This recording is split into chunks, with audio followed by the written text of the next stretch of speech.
Coucou, mes member of Facebook, yeah. Lelo na eli ba member na ngani. Bo devine. Yeah, lelo na eli kolobela maladie moko batu ba ignora kango mingi. Maladie mo eza na ba entourage na biso, mais batu benga ko ignora ngo et pourtant ya maladie mo munene. Yeah, ya maladie nini hépatite B. Lelo na eli kolobela hépatite B. Il faut te ba hépatite B zani. Hépatite B est une maladie moko infectieuse virale. Eza na famille ya ba ADN oyo ya pardon, hépatodinaviral. Eza na ba famille ya ba hépatodinaviral. Tu vois, virus mo ya ba ADN bo. Sikoyo virus ango e atakaka foie. Foie na lobaki eza organe mo munene oyo ezalaka na libumu na biso. Tobenga ango foie.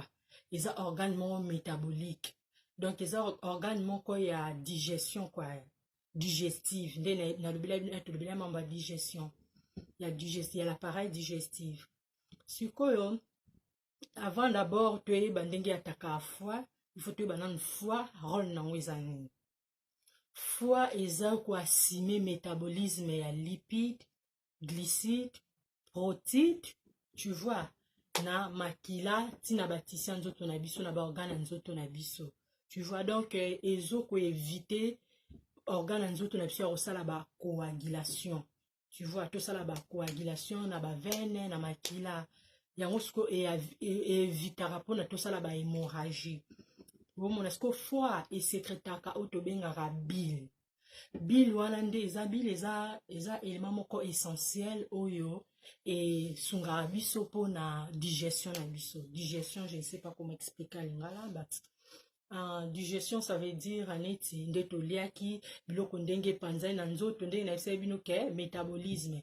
Le métabolisme la si biloko to lié et koti na nzoto siko na kati na nzoto epanzanaka ezok se cataboliser, anaboliser les sangani, c'est comme un métabolisme parce que se digérer bien, au sala kakano bien, biloko qui na batisi bien, na ba organe nyonso za la l'aise, ya wana digestion. Siko maladie wana o etaka foie na maladie virale on a le hépatite B bazokango ndenge ni. Ezalaka transmis par contact ya pleu, par makila, par ba sécrétion vaginale, par spermatozoïde, herbe, tout ça, là, acte sexuel. Tu vois, donc, au cause on peut par acte sexuel, au cause on peut par contamination et appelé, pour appeler monsieur c'est secrétaire à maï, au cause on peut par makila, au cause on par bon contamination en gros ils la presque ndenge na ya sida.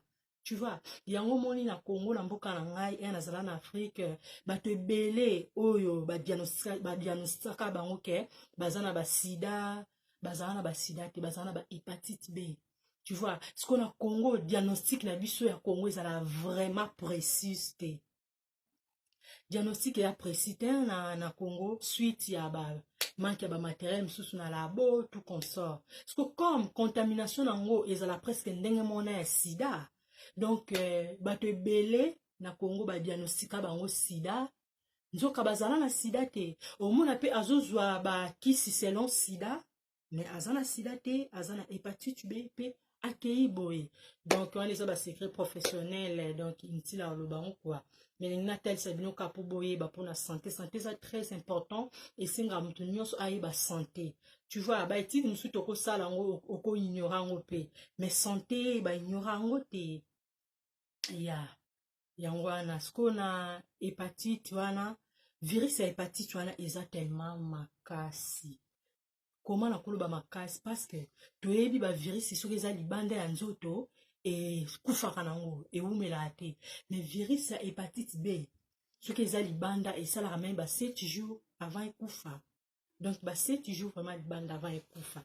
Omona siko na tosala ba hépatite B aiguë chronique sont toutes les maladies aiguë na maladie chronique différence non maladie chronique eza okozana ngo vie mobimba neti ba diabète wana neti ba sida tu vois ba maladie aiguë o yemba la moko traitant o peke nango tu vois ya donc toza na ba sorte ya ba hépatite mais nga na lobela plus hépatite B na ba sorte ya ba hépatite toza na 5 sortes sorry toza na 5 sortes ya ba hépatite ko to regroupe yango na ba catégorie nango parce que ba hépatite wana nyonso ezwama ndenge moko te ebelisaka ndenge moko te chaque hépatite ana ndenge na ya kotelaka ana ndenge na ye pe abelisaka.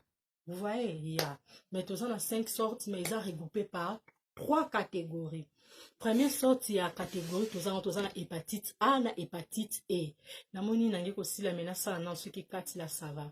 Na hépatite A na B, yango se transmaka et se transmutaka ndenge ni. Po ekota na nzoto ya muntu, eyaka par nini, eyaka par voie alimentaire. Tu vois, l'homme sous tolia comme les ana ba acidité, tout à l'heure na otako tia même ba na to publier ni mon habito ke ba na tomate to ke ba l'homme sous tolia photo ye ba ka tu vois et cause à l'acide ko bebi sa foi tout consort. Sko hépatite A to sangsa on a E. Hépatite A na E wana donc yango zo makapa biloko kolia tu vois par ba ingestion ya mai tu vois donc il y a qu'à par bongo mais et qui m'a kanango eli moranango après quelques mois hein, tu vois après quelques mois et coli moranango hépatite A hépatite A donc il y a des produits chimiques quoi biloto lia faut totalement bien ana e wana tu vois ce que virus nango s'éliminera nango après quelques mois tout ça c'est quoi la hépatite pardon hépatite B et D to sangsana lobaki to sangsara ana e B na D C eza yango moko parce que ça peut dangereux sikoyo B na D siko hépatite D yango ezwamaka te de yango moko boye ekote pa mutu non ezwaka kaka mutu aza na hépatite B donc ceux qui par exemple nga naza na hépatite B naza na facilité ya kozwa hépatite D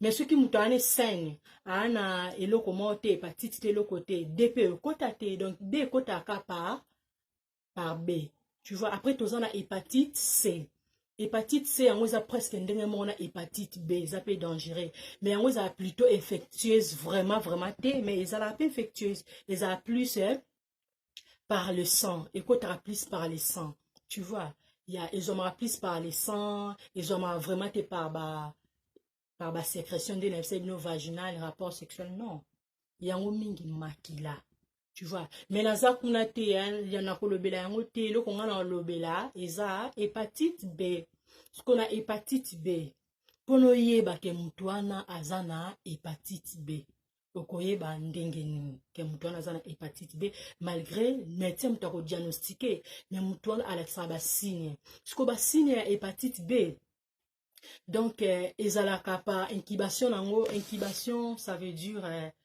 eza délai ya infection ezokota na ndenge ekoma kolakisa basigne yango wana tobengaka incubation tu vois donc maladie okomi infecté maladie ekoti yo na nzoto ezwaka temps po ezwa temps po ebanda mpeso siko basigne okoma na basigne ezwaka 2 à 6 mois hépatite B moto akozwa hépatite B lelo afandi aza na l'aise d'autres pendant 2 mois omona abimisi basigne d'autres pendant 6 mois nde aye kobimisa basigne siko basigne nango mingi toza na vomissement nausée toza na nausée vomissement anorexie ça veut dire oza na appétit te oza na appétit te omona biloko nyonso donc oza na appétit te tu vois yango wana eza lisusu na ba pardon signe nango lisusu mosusu eza ba douleur na foie bandeyoka na foie douleur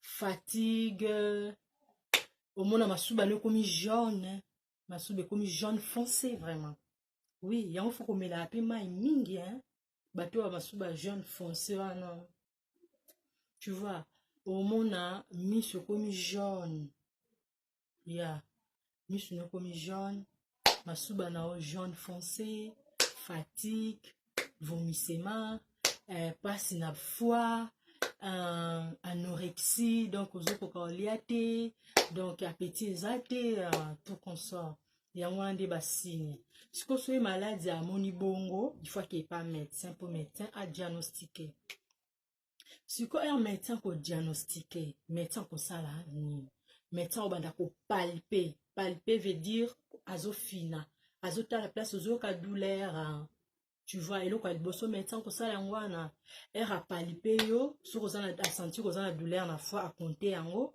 ala akomosola na yo, akomosola na yo nanu, akomotala sikoyo koexamine yo oyo toloba azoexamine, azotala ndenge nini ozopesa tout consort. Après médecin kotinda okende osala ba examen, akosenga mpe analyse du sang, akosenga osala ba transaminase. Transaminase eza nini nayebi ke boyebi yango te, mais eza très important, il faut kosala yango koyeba transaminase no na kati ya makila to ya ba enzyme na yo na kati ya makila. Ba enzyme nalobaki eza ba protéine oyo totrouvaka na kati ya biloko, tu vois, yango wana tobengaka ba enzyme. Siko transaminase toza na deux sortes ya transaminase, toza na oyo liboso na expliquer na transaminase eza nini. Transaminase eza ba enzyme oyo eza na kati ya ba cellule na biso, ba enzyme wana yango tobengaka transaminase, donc ba protéine wana, tu vois. Siko transaminase wana soki eza élevé, soki eza élevé, donc yango ekolakisa ke moto ana lésion na foi na ye. Lésion ça veut dire malade, malaise, quelque chose na foi. Donc foi les autres déranger soit foi, soit rein, soit motema, tu vois. Donc na trois organes wana na tangi na ba muscle ya nzoto. Omona yango na transaminase. Ko transaminase wana médecin kotinda okende kosala yango pour diagnostiquer ayebaka soki eza hépatite B, parce que na hépatite eza ebele, tu vois. Donc osala transaminase wana na kati ya transaminase tosalaka ASAT na ALAT.